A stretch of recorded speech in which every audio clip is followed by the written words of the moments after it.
नमस्कार EPS pension धारकों, आज के इस वीडियो के अंदर बात करने वाले हैं कि आपकी जो ईपीएस पेंशन है उस पेंशन पर सुप्रीम कोर्ट में सच में आज 10 तारीख को क्या हुआ, साथ ही आज तक जो सुप्रीम कोर्ट में हुआ है उसके बारे में मैं आपको बताने वाला हूं डिटेल से।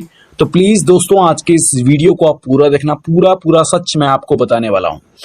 दोस्तों, कर्मचारी भविष्य निधि संगठन के अंतर्गत आने वाले 70 लाख से अधिक ईपीएस पेंशन धारक जो है उनको 6.5 करोड़ से अधिक ईपीएफओ के अंशधारक हैं, उन्हें भी आज सुप्रीम कोर्ट और यूं कहें सुप्रीम कोर्ट की आशा भरी नजर से वो देख रहे हैं।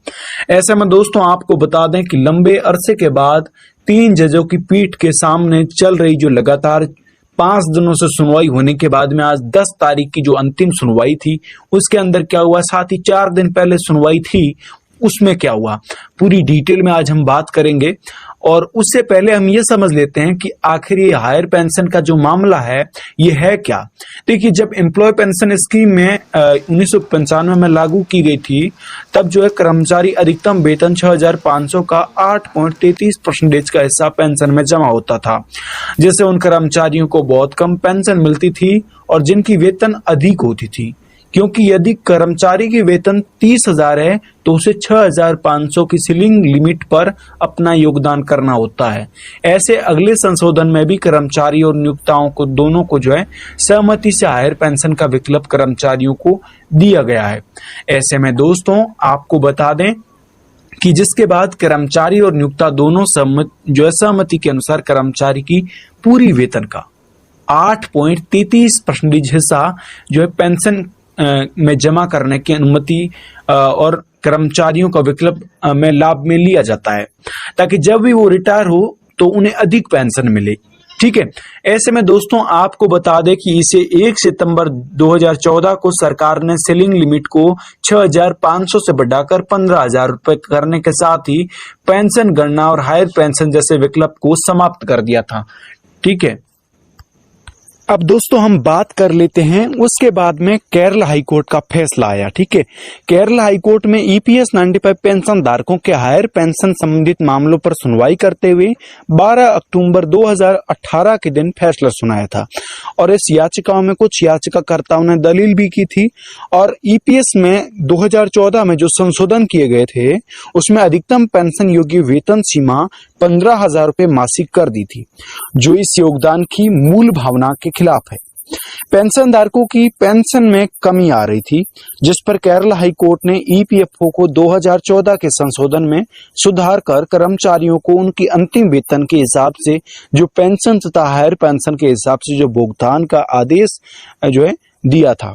ऐसे में दोस्तों ईपीएस 95 में सुप्रीम कोर्ट के फैसले की बात करें तो केरल हाई कोर्ट के फैसले के बाद ईपीएफओ में मामलों को जो सुप्रीम कोर्ट में ले गया और पेंशन धारकों को हायर पेंशन नहीं देने और पेंशन की गणना नहीं और नए तरीके से करने पर अड़े रहे। लेकिन 1 अप्रैल 2019 में सुप्रीम कोर्ट ने फिर से पेंशन धारकों के पक्ष में फैसला सुनाया और केरल हाई कोर्ट के जो फैसले को सही बताते हुए कर्मचारियों को उच्च पेंशन का लाभ देने की बात को बरकरार रखा। ठीक है। यहाँ तक पेंशन धारकों आपको अच्छे से समझ में आया होगा।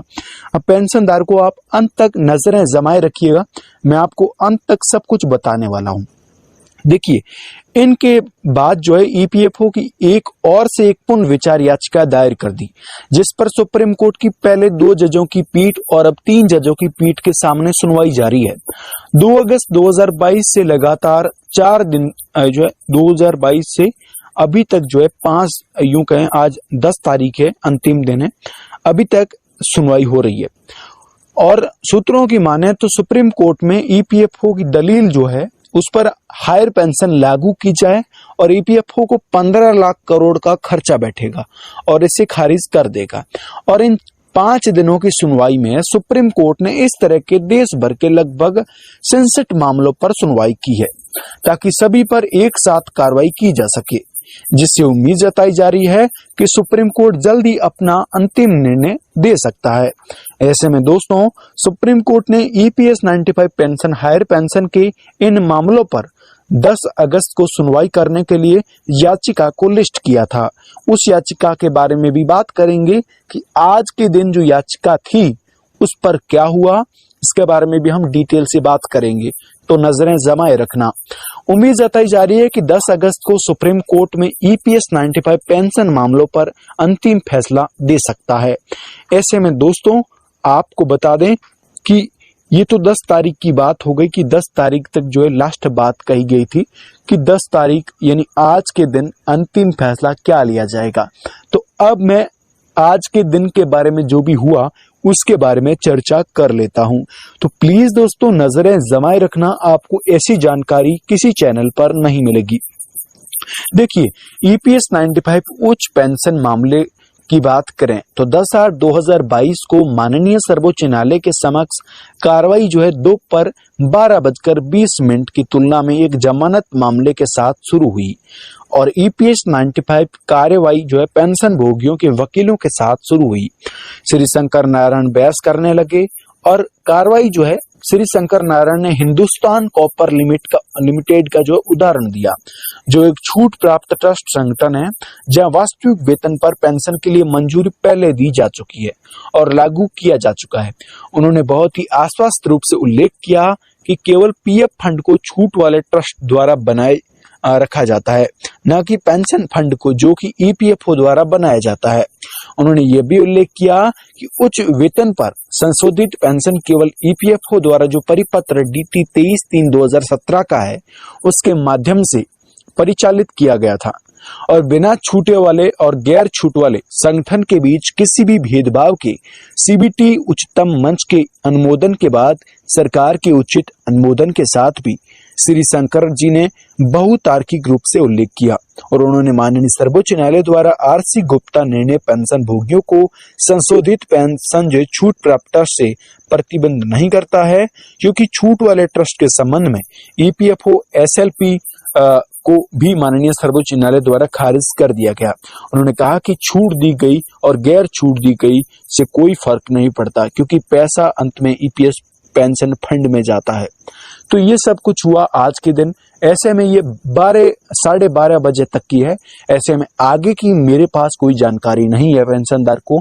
ऐसे में आगे आने वाले समय में कोई जानकारी आई तो आप तक सबसे पहले मैं पहुंचाने की कोशिश करूंगा और मुझे पूरा विश्वास है कि ये वीडियो आपको पसंद आया होगा।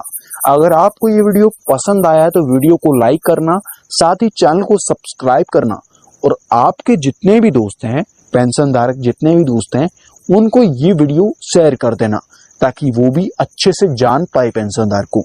ऐसे में ये वीडियो आपके लिए बेहद इम्पोर्टेंट था। अगर आपको कोई बात समझ में नहीं आई अभी तक तो आप इस वीडियो को दोबारा देख सकते हैं। धन्यवाद दोस्तों। आपने अभी तक चैनल को सब्सक्राइब नहीं किया तो कर लेना, क्योंकि ऐसी जानकारी आपको कहीं पर नहीं मिलेगी।